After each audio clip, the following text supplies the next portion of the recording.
Hi friends, இன்றைக்கி நம்ம சேனலில் சப்பாத்தி பூரிக்கெல்லாம் சூப்பர் சைடிஷ்ங்க பன்னீர் பட்டர் மசாலா தான் எப்படி செய்கிறதுன்னு பார்க்க போகிறோம்.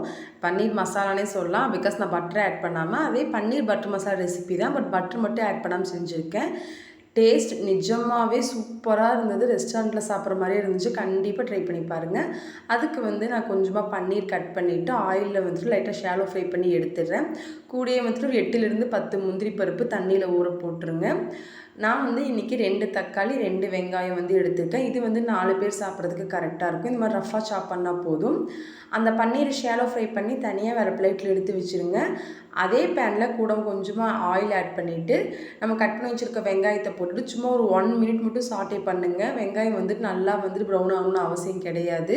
வெங்காயம் ஓரளவுக்கு டிரான்ஸ்பரண்ட் ஆனதுக்கப்புறம் நம்ம கட் பண்ணி வச்சுருக்க தக்காளியும் போட்டுட்டு நல்லா க்ளோஸ் பண்ணி வச்சுருங்க. ஸோ ஆவிலேயே தக்காளி நல்லா மசிஞ்சு வந்துடும்.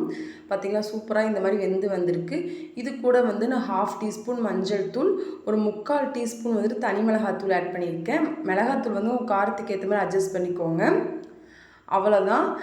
ஒரு மிக்ஸ் கொடுத்துட்டு நல்லா ஆற வச்சுட்டு இது மிக்ஸி ஜாரில் போட்டு நல்லா பேஸ்ட்டாக அரைச்சிட்டு எடுத்து வச்சுக்கோங்க. அரைக்கும் போது கூட முந்திரி பருப்பு ஆட் பண்ணி அரைச்சிக்கோங்க. அதுக்கப்புறம் அதே பேனில் மறுபடியும் கொஞ்சமாக எண்ணெய் விட்டுட்டு நம்ம அரைச்சோம் பார்த்திங்களா, வெங்காயம் தக்காளி அந்த முந்திரி அந்த பேஸ்ட்டு போட்டுட்டு தண்ணி உங்களுக்கு எந்த அளவுக்கு கிரேவி திக்னஸாக வேணுமோ அந்தளவுக்கு அட்ஜஸ்ட் பண்ணிக்கோங்க. கொஞ்சம் வாட்டரியாக இருந்தால் தான் பன்னீர் போட்டு வெந்து வரும்போது ஓரளவுக்கு திக்காய் வரும். கூடயே நான் ஒரே ஒரு பிஞ்ச் கரம் மசாலா ஆட் பண்ணியிருக்கேன். அதில் இஞ்சி பூண்டு பட்டை கிராம்பெல்லாம் எதுவுமே ஆட் பண்ணல இல்லைங்களா. ஸோ ஒரு பிஞ்ச் மட்டும் கரம் மசாலா, ஒரு 1/2 டீஸ்பூன் சுகர் ஆட் பண்ணிக்கோங்க.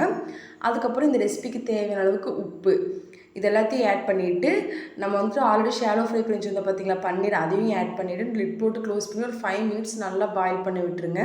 அவ்வளோதான். இறக்கும்போது கஸ்தூரி மேத்தி போட்டு இறக்குனிங்கன்னா உங்கள் பன்னீர் மசாலா செம்மையாக ரெடியாகி வந்திருக்குங்க. நான் இந்த மாதிரி ஒரு கன்சிஸ்டன்சியில் ஆஃப் பண்ணிவிட்டேன். எனக்கு சப்பாத்திக்கு இது கரெக்டாக இருக்குன்னு தோணுச்சு. உங்களுக்கு இன்னும் கொஞ்சம் திக்காக வேணும்னா இன்னும் ஒரு 5 மினிட்ஸ் கழித்து ஆஃப் பண்ணிக்கலாம். அவ்வளோதான். டின்னர் சூப்பராக என்ஜாய் பண்ணாச்சு. சப்பாத்தி ப்ளஸ் பன்னீர் மசாலா. பாய்.